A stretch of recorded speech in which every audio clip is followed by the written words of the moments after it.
The NFC West might be the best team in football, but how are their head coaches and offensive coordinators impact fantasy football performances? That's what we're talking with SI fantasy analyst Michael Fabiano and Fabs.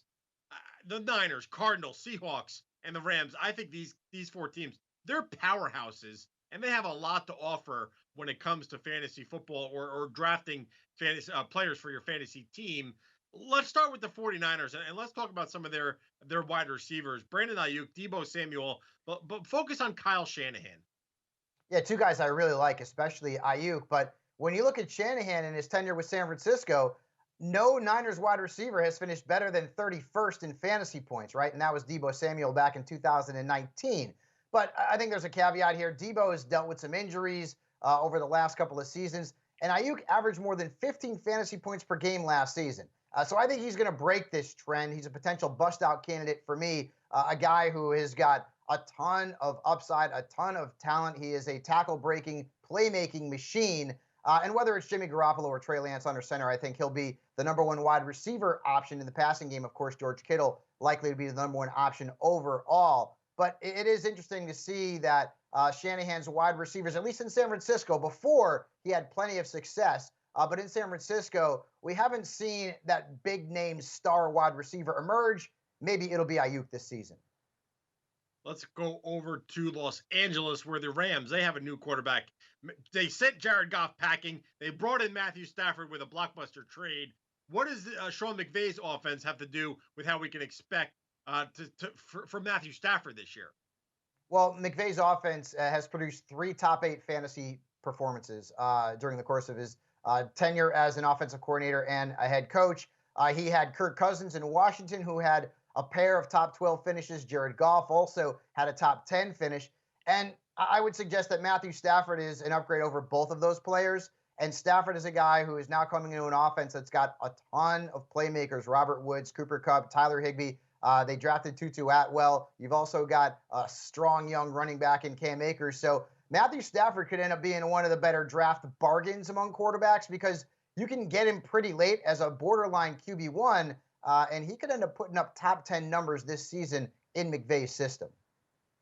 Let's focus on the Arizona Cardinals and their head coach, Cliff Kingsbury. We know Kyler Murray is sensational. We know DeAndre Hopkins, his first year with Arizona, was tremendous. But how about some of these other wide receivers? Anything indicating that we can expect to see a little bit more livelihood from some of these playmakers outside of D-Hop?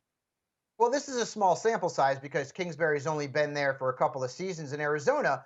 But Nuke Hopkins, who was the wide receiver 4 in 2020, that's the best finish that any wide receiver has had under Kingsbury. He's the only guy to finish better than wide receiver 35 in this offense over the last two seasons. And then don't forget, not only did you draft Rondell Moore, you brought in A.J. Green as a free agent. Christian Kirk is still there, and Isabella is still there. So I feel like most of the wide receivers in Arizona, beyond, of course, Nuke Hopkins, are going to be tough to trust, unreliable, inconsistent, and potentially in the case of Rondell Moore, maybe better in best ball leagues because I just don't see the production being very reliable from anyone not named Nuke Hopkins. All right, we'll finish up with the Seattle Seahawks. They let Russ cook a little bit last season, but Mm-hmm. all reports indicate that they're going to go back to running the football and having that as their primary focus on offense. So what does that mean for Pete Carroll's group of running backs? Well, you would think so, right? And this one is tough to prognosticate because the offensive coordinator in Seattle is Shane Waldron. He's never been an OC in the National Football League. He had some time as an offensive coach with the LA Rams, so I guess he would be under the Sean McVay tree. But you mentioned it. Seattle wants to run the football more, and maybe that's good news for Chris Carson, who has had 3 top 20 running back finishes during his time in Seattle. He had a RB12 finish. That's the best finish he's had. He has had some bumps and bruises along the way, but Carson's a guy that if you can get in the 4th round as your RB2, I feel like you're probably going to be in a good spot. And also keep in mind, Carlos Hyde's no longer on the roster. That opened up a bunch of touches for Rashad Penny. And I'm not saying that Rashad Penny is going to take the job or even split the workload 50-50 with Chris Carson, but Penny is a former first-round pick who is going to be singing for his supper, looking to prove that he can do things in the NFL before he goes into free agency. So he could end up seeing more touches in this offense than maybe we're projecting. So Penny's going to be worth a late round pick. But Chris Carson's the guy, obviously, to go and get. Once again, I project him as a fourth rounder and a guy who should see well over 200 touches. Babs, you did a great job breaking down all 32 head coaches and offensive coordinators. We have them grouped by division. You just watched the NFC West. Plenty more up on Sports Illustrated. Go check it out, si.com/fantasy.